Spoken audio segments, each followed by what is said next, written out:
마르코복음 2장 중풍병자를 고치시다. 며칠 뒤에 예수님께서는 다시 카파르나움으로 들어가셨다. 그분께서 집에 계시다는 소문이 퍼지자 문 앞까지 빈자리가 없을 만큼 많은 사람이 모여들었다.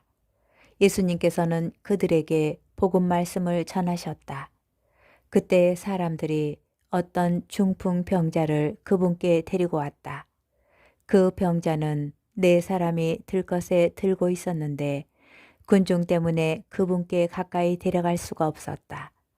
그래서 그분께서 계신 자리에 지붕을 벗기고 구멍을 내어 중풍 병자가 누워있는 들것을 달아 내려보냈다. 예수님께서 그들의 믿음을 보시고 중풍 병자에게 말씀하셨다. 애야, 너는 죄를 용서받았다. 율법학자 몇 사람이 거기에 앉아 있다가 마음속으로 의아하게 생각하였다. 이자가 어떻게 저런 말을 할 수 있단 말인가? 하느님을 모독하는군. 하느님 한 분 외에 누가 죄를 용서할 수 있단 말인가? 예수님께서는 곧바로 그들이 속으로 의아하게 생각하는 것을 당신 영으로 아시고 말씀하셨다. 너희는 어찌하여 마음속으로 의아하게 생각하느냐? 중풍병자에게 너는 죄를 용서받았다 하고 말하는 것과 일어나 내 들것을 가지고 걸어가라 하고 말하는 것 가운데에서 어느 쪽이 더 쉬우냐? 이제 사람의 아들이 땅에서 죄를 용서하는 권한을 가지고 있음을 너희가 알게 해주겠다. 그러고 나서 중풍병자에게 말씀하셨다. 내가 너에게 말한다. 일어나 들것을 들고 집으로 돌아가거라. 그러자 그는 일어나 곧바로 들것을 가지고 모든 사람이 보는 앞에서 밖으로 걸어 나갔다. 이에 모든 사람이 크게 놀라 하느님을 찬양하며 말하였다. 이런 일은 일찍이 본 적이 없다. 레위를 부르시고 세리들과 함께 음식을 드시다. 예수님께서 다시 호숫가로 나가셨다. 군중이 모두 모여오자 예수님께서 그들을 가르치셨다. 그 뒤에 길을 지나가시다가 세관에 앉아있는 알페오의 아들 레위를 보시고 말씀하셨다. 나를 따라라. 그러자 레위는 일어나 그분을 따랐다.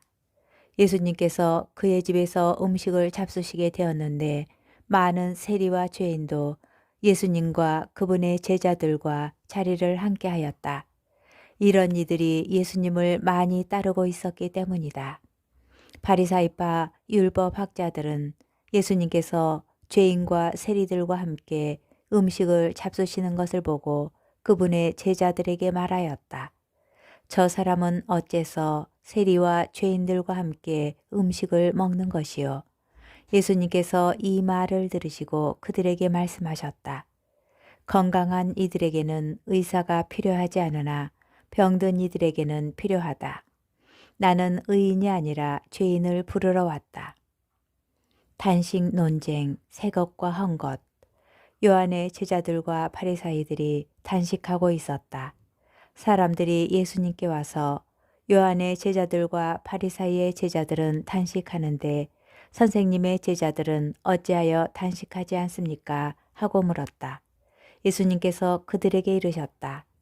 혼인잔치 손님들이 신랑과 함께 있는 동안에 단식할 수야 없지 않으냐.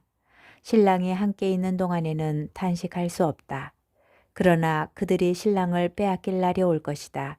그때에는 그들도 단식할 것이다. 아무도 새 천 조각을 헌 옷에 대고 깁지 않는다. 그렇게 하면 헌 옷에 기워댄 새 헝겊에 그 옷이 당겨 더 심하게 찢어진다. 또한 아무도 새 포도주를 헌 가죽 부대에 담지 않는다. 그렇게 하면 포도주가 부대를 터뜨려 포도주도 부대도 버리게 된다. 새 포도주는 새 부대에 담아야 한다.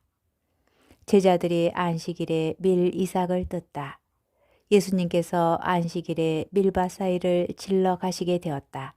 그런데 그분의 제자들이 길을 내고 가면서 밀 이삭을 뜯기 시작하였다. 바리사이들이 예수님께 말하였다. 보십시오. 저들은 어째서 안식일에 해서는 안 되는 일을 합니까? 그러자 예수님께서 그들에게 말씀하셨다. 다윗과 그 일행이 먹을 것이 없어 배가 고팠을 때 다윗이 어떻게 하였는지 너희는 읽어본 적이 없느냐? 에브야타르 대사제 때에 그가 하느님의 집에 들어가 사제가 아니면 먹어서는 안 되는 제사빵을 먹고 함께 있는 이들에게도 주지 않았느냐? 이어서 그들에게 말씀하셨다. 안식일이 사람을 위하여 생긴 것이지 사람이 안식일을 위하여 생긴 것은 아니다. 그러므로 사람의 아들은 또한 안식일의 주인이다. 마르코 복음 3장. 안식일에 손이 오그라든 사람을 고치시다. 예수님께서 다시 회당에 들어가셨는데 그곳에 한쪽 손이 오그라든 사람이 있었다. 사람들은 예수님을 고발하려고 그분께서 안식일에 그 사람을 고쳐주시는지 지켜보고 있었다. 예수님께서 손이 오그라든 사람에게 일어나 가운데로 나와라 하시고 그들에게 말씀하셨다. 안식일에 좋은 일을 하는 것이 합당하냐? 남을 해치는 일을 하는 것이 합당하냐? 목숨을 구하는 것이 합당하냐? 죽이는 것이 합당하냐? 그러나 그들은 입을 열지 않았다. 그분께서는 노기를 띠시고 그들을 둘러보셨다. 그리고 그들의 마음이 완고한 것을 몹시 슬퍼하시면서 그 사람에게 손을 뻗어라 하고 말씀하셨다. 그가 손을 뻗자 그 손이 다시 성하여졌다. 바리사이들은 나가서 곧바로 헤로데 당원들과 더불어 예수님을 어떻게 없앨까 모의를 하였다. 군중이 호숫가로 모여들다. 예수님께서 제자들과 함께 호숫가로 물러가셨다. 그러자 갈릴레아에서 큰 무리가 따라왔다. 또 유다와 예루살렘, 이두메아와 요르단 건너편, 그리고 티로와 시돈 근처에서도 그분께서 하시는 이 일을 전해 듣고 큰 무리가 그분께 몰려왔다. 예수님께서는 군중이 당신을 밀쳐대는 일이 일어나지 않게 하시려고 당신께서 타실 거룻배 한 척을 마련하라고 제자들에게 이르셨다. 그분께서 많은 사람의 병을 고쳐주셨으므로 병고에 시달리는 이들은 누구나 그분에게 손을 대려고 밀려들었기 때문이다. 또 더러운 영들은 그분을 보기만 하면 그 앞에 엎드려 당신은 하느님의 아드님이십니다 하고 소리질렀다. 그러나 예수님께서는 그들에게 당신을 사람들에게 알리지 말라고 엄하게 이르곤 하셨다. 12사도를 뽑으시다. 예수님께서 산에 올라가신 다음 당신께서 원하시는 이들을 가까이 부르시니 그들이 그분께 나아왔다.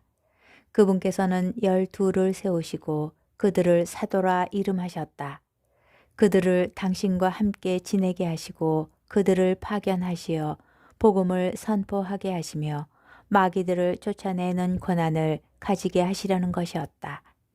이렇게 예수님께서 12를 세우셨는데 그들은 베드로라는 이름을 붙여주신 시몬, 천둥의 아들들이라는 뜻으로 보아네르게스라는 이름을 붙여주신 제베데오의 아들 야고보와 그의 동생 요한, 그리고 안드레아, 필립보, 바르톨로메오, 마테오, 토마스, 알페오의 아들 야고보, 타데오, 열혈당원 시몬, 또 예수님을 팔아넘긴 유다 이스카리옷이다. 예수님과 베엘제불. 예수님께서 집으로 가셨다. 그러자 군중이 다시 모여들어 예수님의 일행은 음식을 들 수조차 없었다. 그런데 예수님의 친척들이 소문을 듣고 그분을 붙잡으러 나섰다. 그들은 예수님께서 미쳤다고 생각하였던 것이다. 한편 예루살렘에서 내려온 율법학자들이 그는 베엘제불이 들렸다 고도하고 그는 마귀 우두머리의 힘을 빌려 마귀들을 쫓아낸다 고도하였다. 그래서 예수님께서는 그들을 부르셔서 비유를 들어 말씀하셨다. 어떻게 사탄이 사탄을 쫓아낼 수 있느냐? 한 나라가 갈라서면 그 나라는 버티어내지 못한다. 한 집안이 갈라서면 그 집안은 버티어내지 못할 것이다. 사탄도 자신을 거슬러 일어나 갈라서면 버티어내지 못하고 끝장이 난다. 먼저 힘센 자를 묶어놓지 않고서는 아무도 그 힘센 자의 집에 들어가 재물을 털 수 없다. 묶어놓은 뒤에야 그 집을 털 수 있다. 내가 진실로 너희에게 말한다. 사람들이 짓는 모든 죄와 그들이 신성을 모독하는 어떠한 말도 용서받을 것이다. 그러나 성령을 모독하는 자는 영원히 용서를 받지 못하고 영원한 죄에 매이게 된다. 이 말씀을 하신 것은 사람들이 그는 더러운 영이 들렸다고 말하였기 때문이다. 예수님의 참 가족. 그때 예수님의 어머니와 형제들이 왔다. 그들은 밖에 서서 사람을 보내어 예수님을 불렀다. 그분 둘레에는 군중이 앉아 있었는데 사람들이 예수님께 보십시오. 스승님의 어머님과 형제들과 누이들이 밖에서 스승님을 찾고 계십니다. 하고 말하였다. 그러자 예수님께서 그들에게 누가 내 어머니고 내 형제들이냐 하고 반문하셨다. 그리고 당신 주위에 앉은 사람들을 둘러보시며 이르셨다. 이들이 내 어머니고 내 형제들이다. 하느님의 뜻을 실행하는 사람이 바로 내 형제요, 누이요, 어머니다.